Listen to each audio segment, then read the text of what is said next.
To M.M Dostoyevsky, Petersburg, October 8, 1845. Dear brother, thus far I have neither had the time nor been in the mood to inform you about anything that concerned me. Everything has gone so badly, so revoltingly, that just to look at the world has made me sick. In the first place, my precious and one and only friend, I have been penniless all this time and living on credit, which is miserable. In the second place, I have been feeling somehow sad in general, so that I couldn't help getting discouraged. I stopped caring and became not stupidly indifferent, but what's worse, went beyond all limits and started raving and ranting.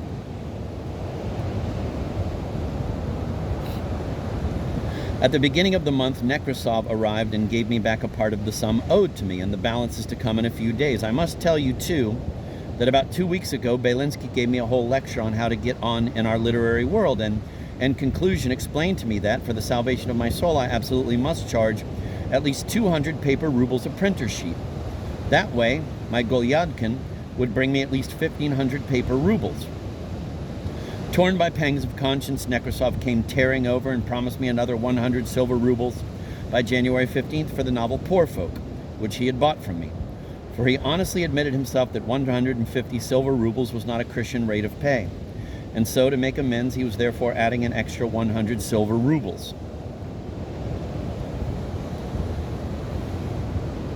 So far, so good, but here's something that isn't good. There's been absolutely no word from the censors about Poor Folk. An innocent novel like that is being dragged and dragged around, and I don't know what the outcome will be. And what if they forbid it? What if they make cuts in it from top to bottom? It would be a disaster, a pure and simple disaster. And Nekrasov tells me that then he won't be able to publish his almanac, for which he has already laid out 4,000 paper rubles.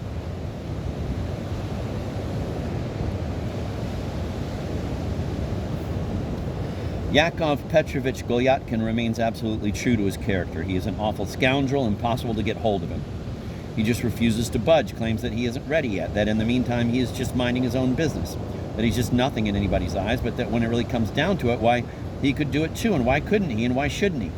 He certainly is just like everyone else. He's just, something or other, but otherwise he's just like everybody else. What is there to him? He's a scoundrel, a terrible scoundrel. He absolutely refuses to let me put an end to his career before mid-November. He won't hear of it. Now he is having things out with His Excellency, and perhaps, why not, is prepared to resign. And he is making his author's situation extremely awkward.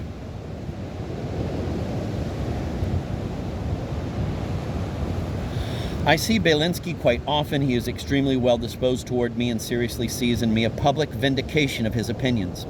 A few days ago I made the acquaintance of Kroneberg, the translator of Shakespeare, the son of Professor Kroneberg of Kharkov.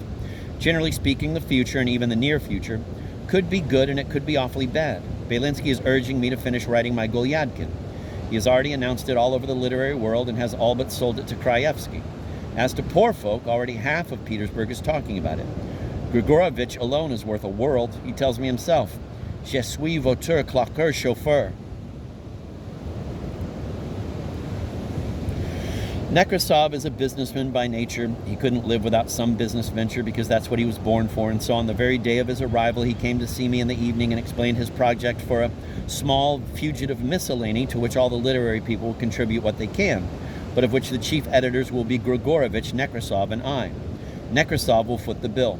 The miscellany will consist of 2 printer sheets and will come out once every 2 weeks on the 7th and 21st of each month. It will be called Jester, and its aim is to be witty, to laugh at everything, to spare no one, to go after the theater, the press, society, literature, happenings in the street, the exhibition, newspaper coverage of events both at home and abroad. In brief, to go after everything and all that in the same spirit and from the same angle. Publication starts on November 7th, and the issue promises to be beautiful. First of all, it will have illustrations. For our epigraph, we have taken Bulgarin's famous words from his article in the Northern Bee, quote, "We are prepared to die for the truth. Without truth we cannot live," etc. And Fat Eye Bulgarin will sign it. It will also be written up in an announcement that will appear on November 1st. The first issue will include an article by Nekrasov, quote, on some, of course recent, despicable acts committed in Petersburg, end of quote. A future novel by Eugene Sue, The 7 Deadly Sins, the entire novel is just 3 pages. A review of all the periodicals. A lecture by Shevryov about the harmony of Pushkin's verse being so great that when he was in the Colosseum and read a few of Pushkin's verses aloud to 2 ladies in his company, all the frogs and lizards present crawled out to listen to him. Shevryov gave the lecture at Moscow University.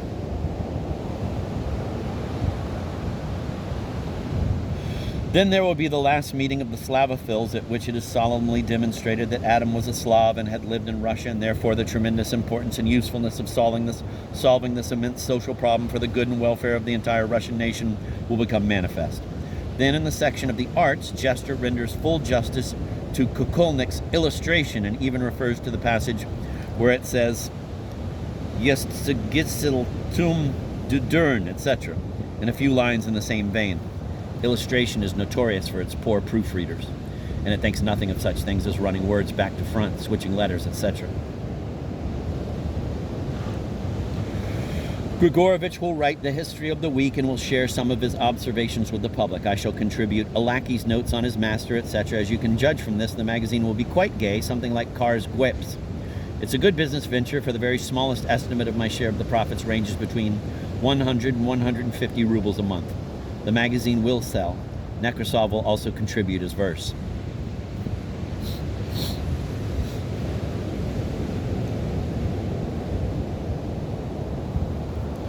Well, goodbye then. I'll write at greater length next time. I'm awfully busy now, which hasn't prevented me, as you can see, from scribbling this full-length letter to you, while you won't write me even half a line unless you receive a letter from me. You keep count, like with official visits. You're just lazy, that's what you are. A real fetyuk, just as lazy a lump as they come. Read Teverino by George Sand in Notes of the Fatherland. There hasn't been anything like it in our century. There's some real human prototypes for you. Goodbye, my friend. Give my regards to Amelia Fyodorovna. I kiss her hands. Are the children in good health? Write me in greater detail.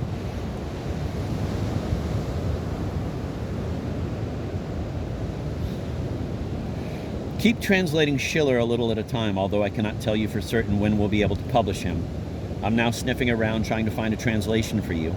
But alas, there are 3 official translators attached to Notes of the Fatherland, but perhaps we'll manage something between the 2 of us, brother. But after all, everything is ahead of us. If my things sell, then Schiller's drama will sell too. That's all I'm sure of. Yours, F. Dostoyevsky. Notes.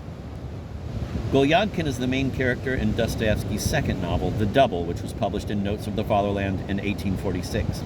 Dostoyevsky writes of him here in the style of the novel. The scene with His Excellency takes place in the next to last chapter.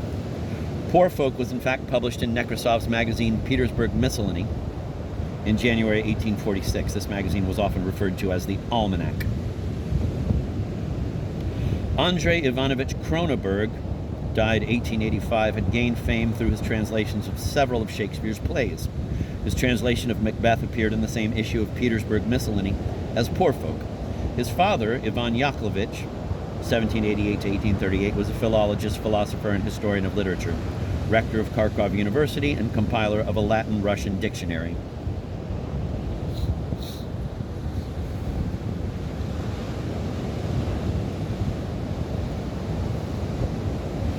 Jester never materialized. It was forbidden by the censor. However, Nekrasov used some of the material in another miscellany, 1st of April, that came out in 1846. One of the pieces in it was evidently intended to be a parody of the huge novels of Eugene Sue.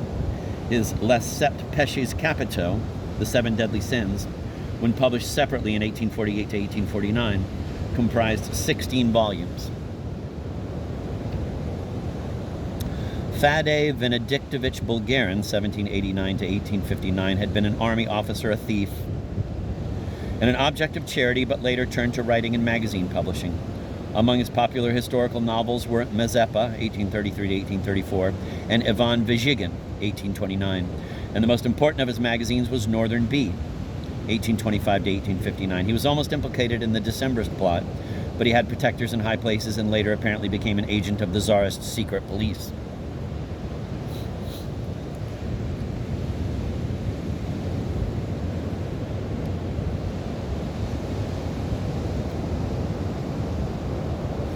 Stepan Petrovich Shevryov, 1806 to 1864, was a professor at Moscow University and a literary historian, critic, and poet. He disapproved of Gogol and of the young Russian writers of the 1840s, including Turgenev and Dostoevsky, and they in turn regarded him as a pompous pedant. Nestor Vasilievich Kukolnik, 1809 to 1868, was an author, playwright, and publisher of several magazines, including Illustration, 1845 to 1847.